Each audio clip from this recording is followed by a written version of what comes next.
Assalamualaikum warahmatullahi wabarakatuh. Sahabat Tiba Mukti, kembali lagi bersama saya Bayu Nugraha di Lentera Hati spesial Ramadan. Dan untuk Lentera Hati kali ini saya tidak sendiri. Nanti kita akan bersama-sama mendengarkan, menyimak terkait apa yang harus dilakukan pada saat puasa Ramadan, dan nanti kita juga akan cari tahu hal apa saja yang bisa membatalkan puasa kita di bulan Ramadan. Dan kali ini kita bersama dengan Ustadz Kancil, sudah berada di samping saya. Assalamualaikum Ustadz. Assalamualaikum. Okay. Kita tetap harus social distancing ya, karena masih pandemi. Harus jaga jarak ya. Betul, harus jaga jarak. Nah, Ustadz, kabarnya gimana? Sehat? Alhamdulillah. Sibuk apa kegiatannya? Ya, biasa dakwah dari Padis kemarin, dari masing-masing. Terima kasih loh sebelumnya udah bisa menyempatkan buat hadir di WMTV ya.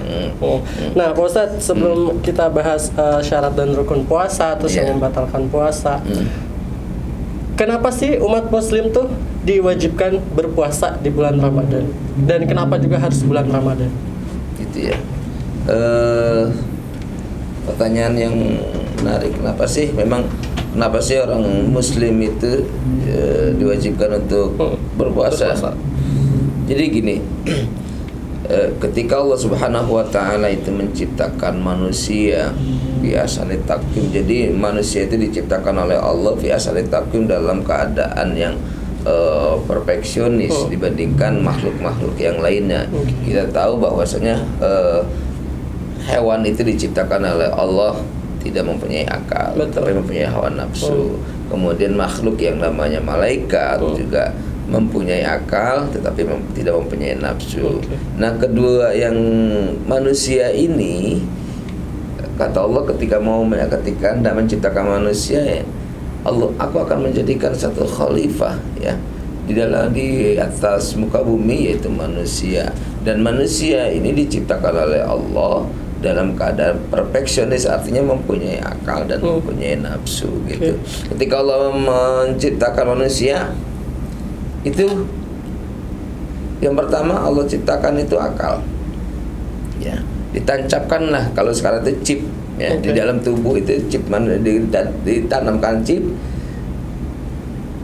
Sebelum ditanamkan ke dalam tubuh manusia, akal ditanya dulu oleh Allah. Wahai akal, man ana wa man anta? Siapa aku dan siapa kamu? Akal menjawab, engkau adalah Tuhanku ya Allah ya Rabb, yang wajib aku sembah. Aku adalah hambamu yang lemah. Kemudian akal baru ditancapkan ke tubuh manusia, selesai. Next, kemudian yang kedua, Allah menciptakan nafsu. Setelah tercipta nafsu, Allah nanya kepada nafsu itu, seperti layaknya pertanyaan Allah pada akal. Wahai nafsu, man ana wa man anta? Siapa aku dan siapa kamu? Apa jawaban nafsu? Jawaban nafsu itu tidak seperti apa yang dijawab oleh akal. Nafsu itu menjawab, aku ya aku, engkau ya engkau ya Allah. Dengan sombongnya nafsu menjawab seperti itu. Itu akhirnya kemudian Allah memerintahkan kepada malaikat, wahai malaikat, ini nafsu ceburin ke neraka jahanam. Karena sombongnya ini, diceburin, dibawalah nafsu oleh malaikat ke neraka jahanam. Ratusan tahun kemudian diangkat kembali oleh malaikat dan dihadapkan kepada Allah. Ditanya oleh Allah setelah di neraka jahanam. Kata Allah, ditanya nafsu itu, nafsu, man ana wa man anta? Dengan pertanyaan yang sama. Man ana wa man anta? Siapa aku dan siapa kamu? Walaupun ratusan tahun di neraka jahanam, itu nggak kapok nafsu. Ya Allah. Aku engkau ya. Jawabannya sama begitu.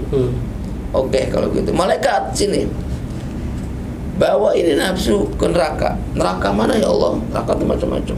Neraka mana ya Allah? Neraka Narju itu adalah neraka ya, lapar. Dilempar nafsu ke neraka lapar. Jadi di situ nafsu nggak bisa makan, nggak bisa minum. Ratusan tahun nafsu dilempar situ. Kemudian diangkat. Gimana? Nafsu, mana wa man anta? Baru nafsu nyerah situ. Nyerah nafsu, nggak dikasih makan, nggak dikasih minum, nyerah nafsu. Mana wa man anta? Aku adalah hambamu yang lemah. engkau adalah Allah yang wajib aku sembah. Oke, kalau begitu tancapkan ke dalam tubuh manusia.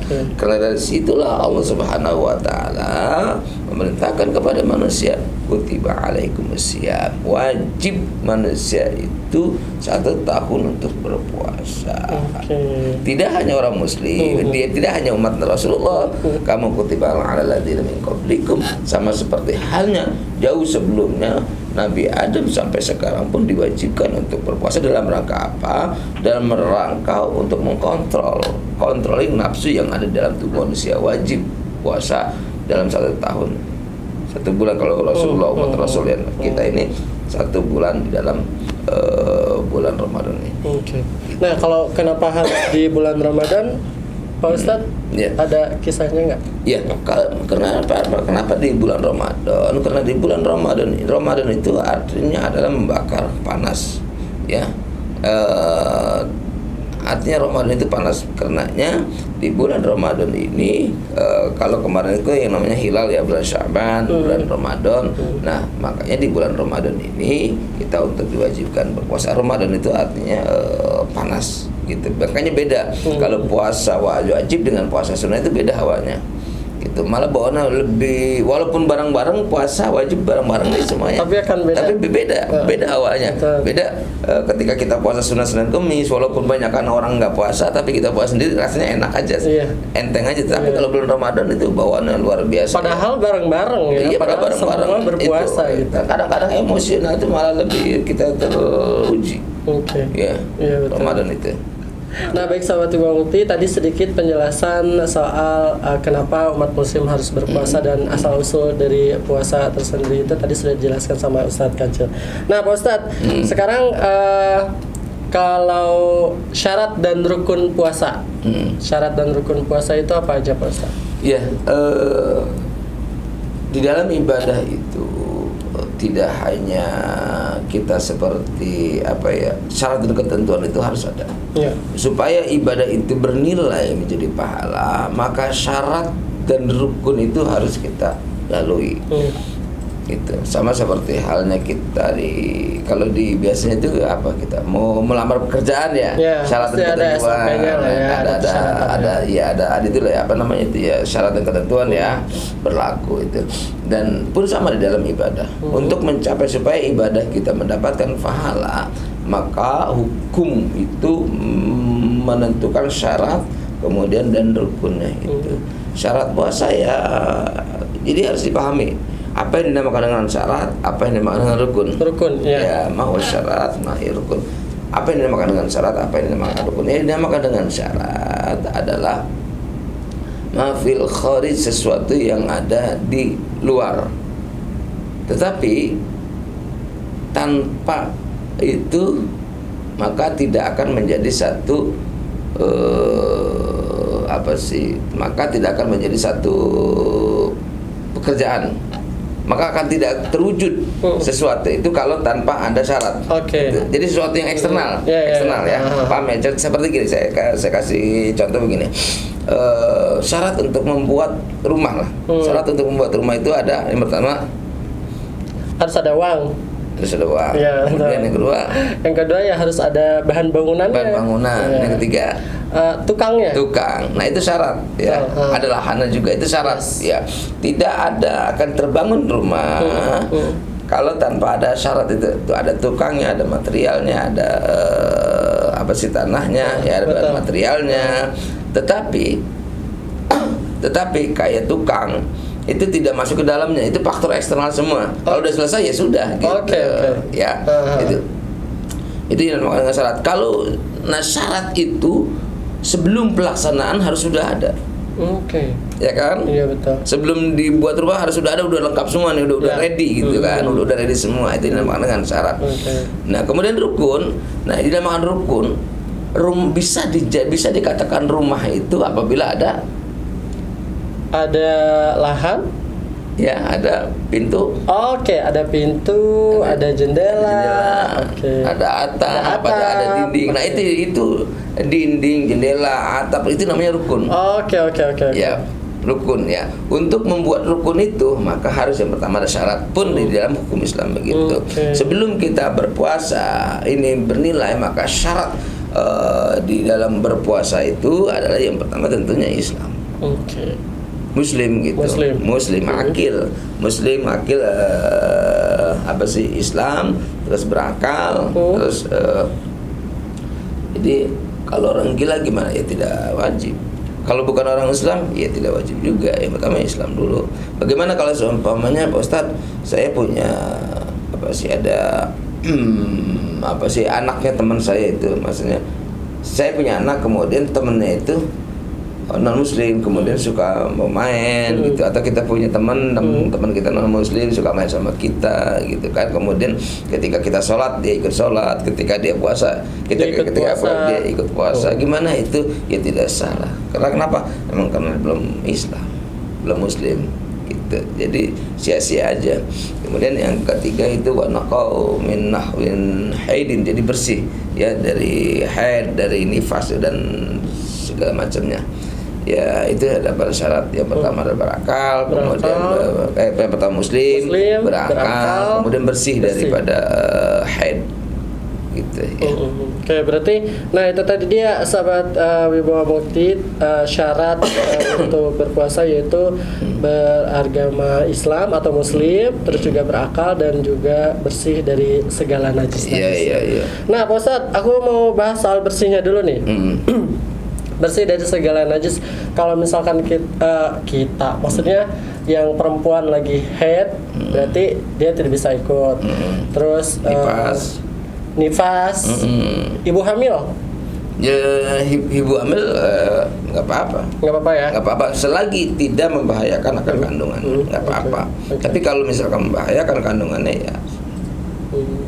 Nah, kalau yang syarat yang kedua berakal, orang gila berarti orang dengan gangguan jiwa berarti tidak bisa mengikuti puasa. Iya, dalam artian yang hilang akal itu artinya gini, hilang akal itu dengan sebab. Ada sebabnya. Misalnya hilang akal itu ada yang namanya satu penyakit yang mengakibatkan hilang akal sebentar. Apa itu? Amnesia. Iya, amnesia, kemudian epilepsi kayak gitu kan. Nah, itu akan membatalkan puasa, hilang akal itu. Ya, kalau misalkan dia memang misalkan semalam itu dia masih sehat lah, seperti lah ya. Kemudian pas siangnya ini, kemudian dia epilepsi. Epilepsi itu kalau ayan. Nah, ayan. Siangnya itu ayan dia. Nah, maka itu akan membatalkan puasa. Harus itu karena memang hilang akal. Tidak memenuhi syarat untuk berpuasa. Nah, kalau untuk rukunnya sendiri, puasa. Nah, rukun puasa itu, nah ini. Jadi ketika sudah clear semuanya, kemudian yang rukunnya itu yang pertama tentunya adalah setiap apapun ibadah apapun itu yang pertama adalah niat.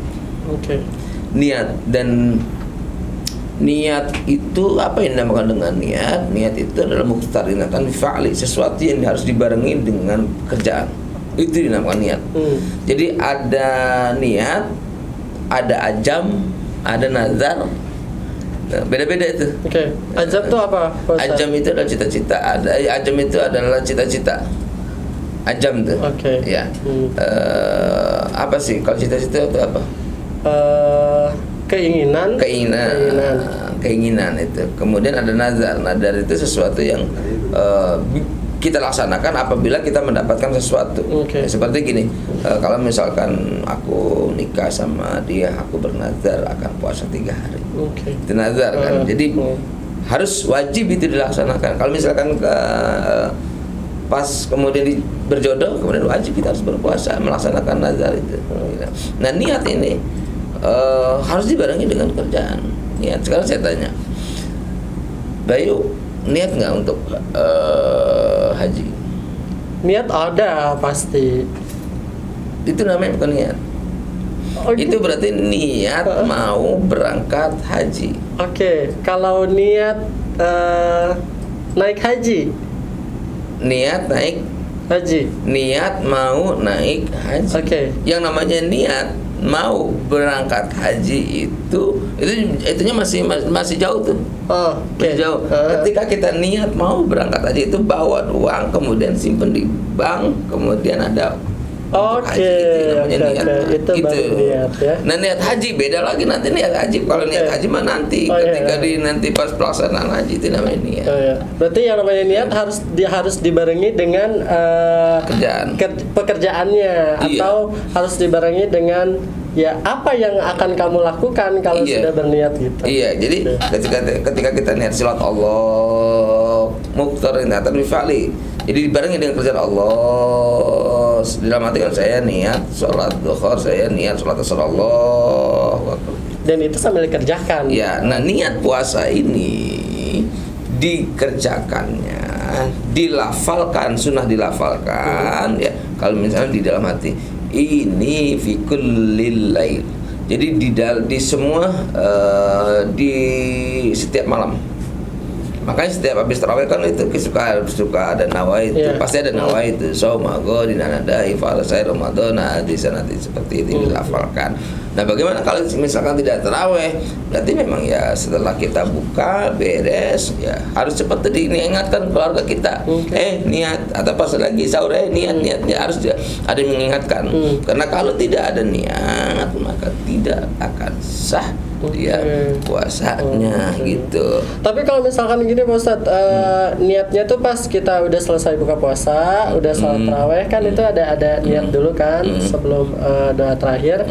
Terus kita sahur, habis sahur kita lupa nggak niat, itu nggak ada masalah? Nggak ada masalah, niat cukup sekali.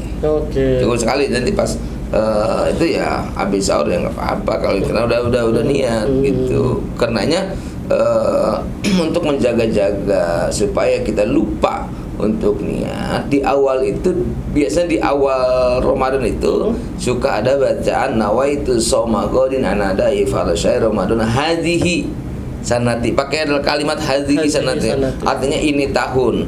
Nah, itu mengcover. Di dalam ibadah pun ada hal seperti itu mengcover. Artinya jaga-jaga kalau seumpamanya di pertengahan kita lupa dengan niat, maka itu sudah tercover di awal hadi, karena pakai hadi sanati. Ya. Nah, itu tadi baru niat ya, Ustaz. Masih ada yang lainnya lagi. Setelah niat ada yang lain rukun puasa? Ya, setelah niat ya rukun puasa ya. Watarku muftir ya, kita harus meninggalkan sesuatu yang membatalkan. Ya, watarku muftir, kita harus berikhtiar, berhati-hati dalam ketika berpuasa. Karena puasa itu tidak hanya kita ya menahan hawa nafsu zahiran secara zahir, tapi batinan secara batin. Nah, ini nih Pak Ustadz nih yang agak mungkin rumit atau harus dipahami betul nih sama sahabat Ibu Mukti, hal-hal yang dapat membatalkan puasa. Nah, hal-hal yang dapat membatalkan puasa kan selain makan dan minum, terus juga tidak berhubungan. Kan suka ada nih Pak Ustadz yang pelintaran-pelintaran kecilnya. Katanya kalau misalkan kita ngupil itu nggak boleh, masukkan jari ke dalam lubang hidung. Nah, menurut Pak Ustadz gimana? Ya betul, saum yang membatalkan puasa itu yang pertama biridat. Biridat itu adalah murtad. Murtad itu gini di dalam hati ya. Murtad itu seperti gini. Ketika kita mau lagi puasa gitu Ramadan ini, kemudian kita ngelamun. Gitu. Dalam lamunan kita itu ya, waduh, gua kok jadi orang muslim, alhamdulillah ya, gua kok jadi orang muslim kok begini banget gitu. Coba kalau gua jadi orang kayak dia non muslim, kaya udah anu gitu. Nah, itu riddat. Itu udah apa sih? Ketek hati seperti itu harus kita batal puasa.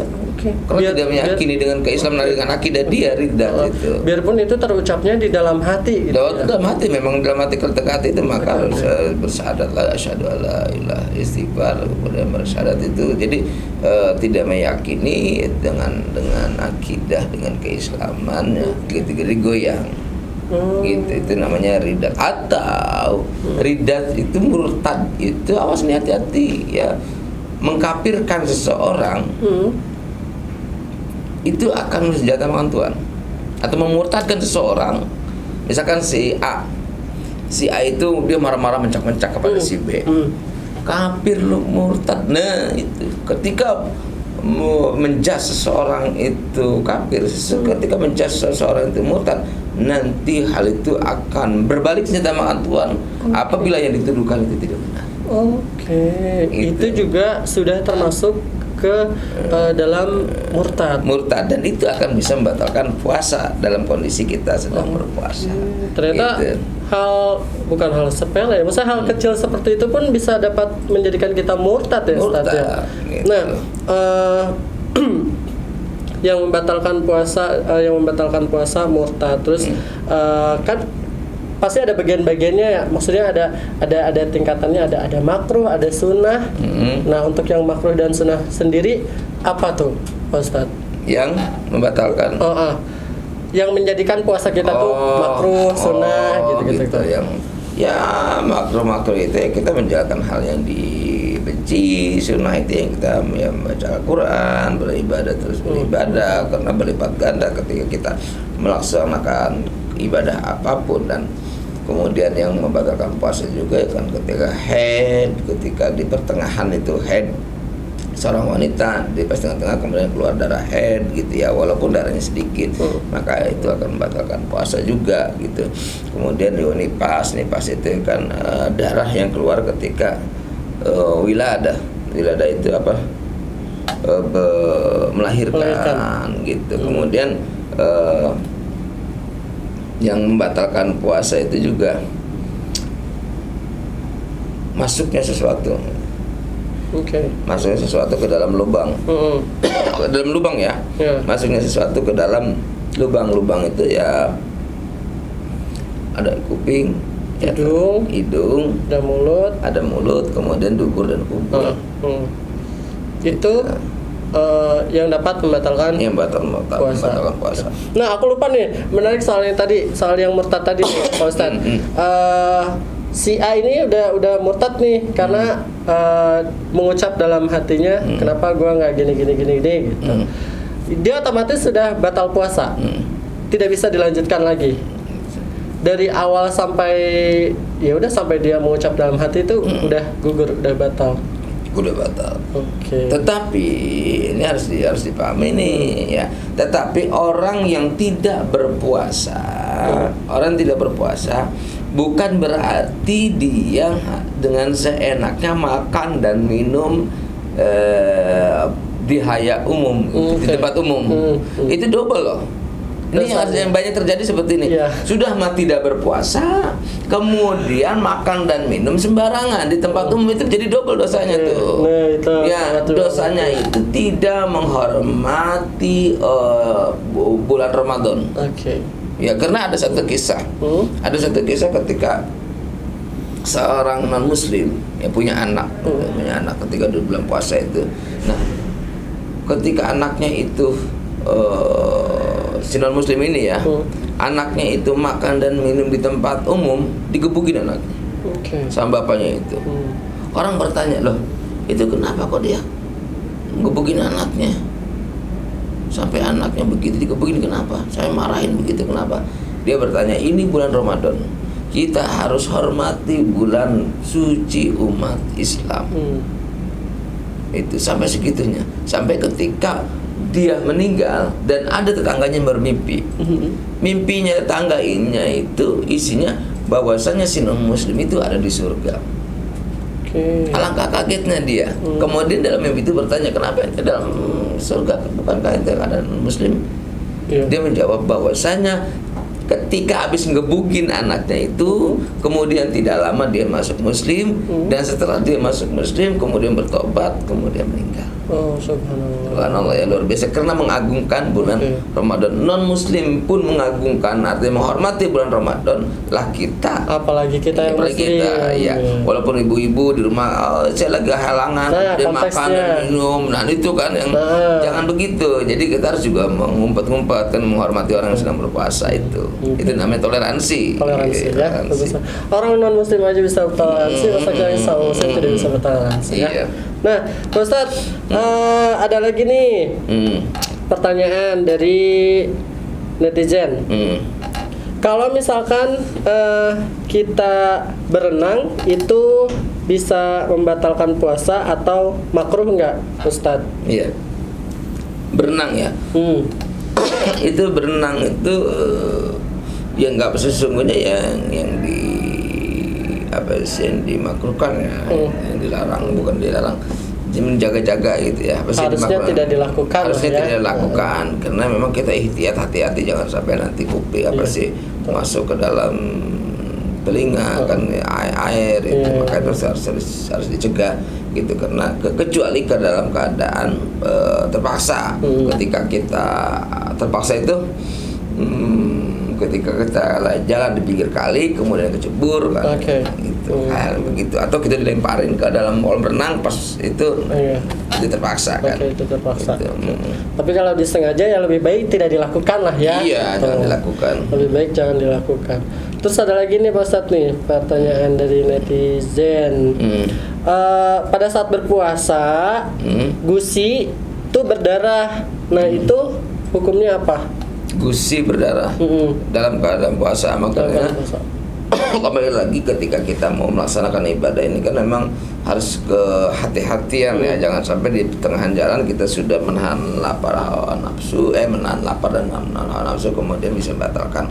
Nah, di tengah jalan, di siang hari atau di sore, di siang hari lah kita kemudian melihat gusi berdarah ya tidak apa-apa, tidak membatalkan puasa, nggak apa-apa gitu. Ya, yang penting kita kalau sikat gigi kan itu harus dari ketika kita sikat gigi ya sebelum imsak kalau sudah sikat gigi. Kemudian kalau misalnya kita lagi wudu kan siang itu wudu, kita kumur-kumur itu ya setelah ininya aja gitu, kumur-kumur. Ya kalau bisa ya nggak usah khawatir nanti pakai telan. Kasusnya satu lagi nih, ibu-ibu biasa nih yang suka kayak gini nih, masak. Suka nyicipin dikit, katanya nggak apa-apa kalau nyicipin dikit mah nggak batal asal jangan ditelan. Itu gimana tuh Bos? Kalau untuk sekedar mencicipi masakan ya ini kan jadi sesuatu masuk ke dalam lubang itu jangan sampai kalau tenggorokan gitu. Ini jadi masuk kemudian hidung itu kalau misalkan kita lagi bersihin yang ngupil ya pertama sih emang apa sih lupa, kadang-kadang kita suka lupa ya, kan refleks lah ya.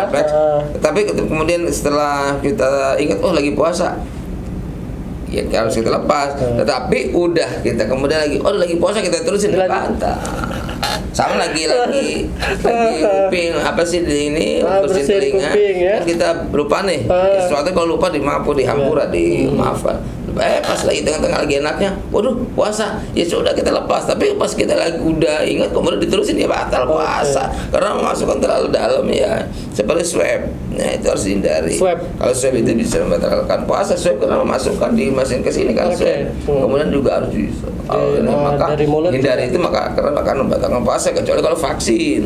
Vaksin mah tidak akan membatalkan puasa. Nah, kalau vaksin itu memasukkan cairan ke dalam tubuh? Iya nggak apa-apa. Sama halnya ketika lagi suntik KB gitu, puasa suntik KB nggak apa-apa. Gitu. Karena bukan di dalam lubang. Nah, kalau swab tadi kan udah jelas ya, karena memasukkan benda ke dalam lubang. Kalau rapid kan dia lewat darah ya, Pak Ustadz? Mengeluarkan darah. Ini mengeluarkan nggak apa-apa. Nggak apa-apa. Mengeluarkan darah. Kecuali swab berarti ya. Swab itu bisa membatalkan. Iya, kalau misalkan tes darah kan ya. Cuma memang harus di-hang-hang itu harus dihindari. Iya ya, lebih baik dihindari ya, daripada nanti bingung sendiri ya. Nah, Pak Ustadz, di masa pandemi nih, di masa pandemi, tadi kan yang sebenarnya yang membatalkan puasa banyak ya, cuma kalau kita jelasin satu-satu kan agak butuh waktu lama juga. Di masa pandemi kan, kalau tahun lalu kita taraweh tuh di rumah. Tahun ini kan sudah boleh nih. Nah, untuk taraweh sendiri hukumnya apa sih Pak Ustadz di bulan puasa? Ya sunnah makan. Memang sholat tarawih itu cuma sholat tarawihnya yang jangan terlalu cepat dan jangan terlalu lambat. Ya. Maksudnya jangan terlalu cepat, terlalu lambat? Jangan terlalu cepat. Yang kadang-kadang sekarang mah apa sih, bukan kadang-kadang, kebanyakan kalau orang sholat tarawih Allah Akbar, Bismillahirrahmanirrahim. Oh, iya. Jadi memang harus ketentuan syarat dan rukun itu harus ditempuh dengan baik. Okay. Itu untuk melaksanakan sholat tarawih biar dapat pahalanya, jangan menang capeknya aja.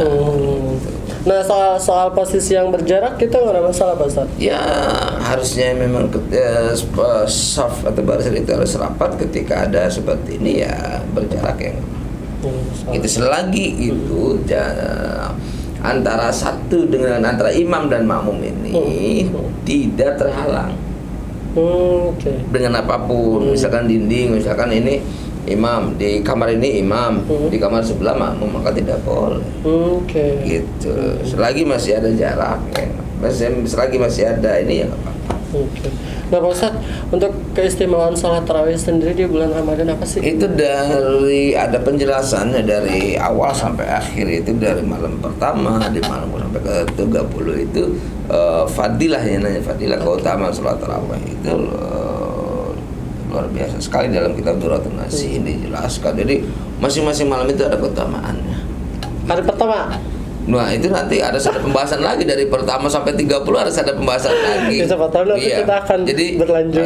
Berlanjut nanti kita akan membahas tentang fadilah untuk sholat tarawih. Oke, nah itu bahasan selanjutnya nanti kita akan bahas itu ya. Pasti lebar itu. Karena 30 hari ya, setiap harinya tuh memiliki manfaatnya masing-masing ya. Pak Ustadz, ada lagi nggak yang bisa membatalkan puasa? Ya itu saja, membatalkan puasa artinya kita menjaga semuanya gitu, saya menjaga hati, menjaga diri ya dari hal-hal yang kita dibenci oleh Allah Subhanahu wa taala. Kayaknya ini akan jadi hal yang bisa membatalkan puasa juga bisa, ya. Media sosial itu harus hati-hati gitu sih ya. Kita sekarang itu tambah di samping kita menjaga mulut juga harus menjaga jari. Betul. Ya. Karena emang jari ini kadang-kadang suka sulit untuk menjaga jari. Kita harus menjaga jari dalam puasa ini gitu. Oke, Pak Ustadz, terima kasih banyak atas waktunya. Ada pesan-pesan nggak buat sahabat Wibawa Mukti yang menjalankan ibadah puasa tahun ini?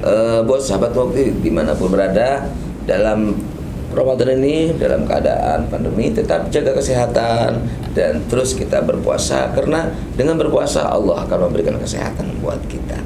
Terus jaga jarak dan terus beraktivitas di dalam ibadah agar bertambah amaliyah kita. Amin ya rabbal alamin. Kurang lebihnya mohon maaf. Wallahul muwaffiq. Assalamualaikum warahmatullahi wabarakatuh. Waalaikumsalam warahmatullahi wabarakatuh.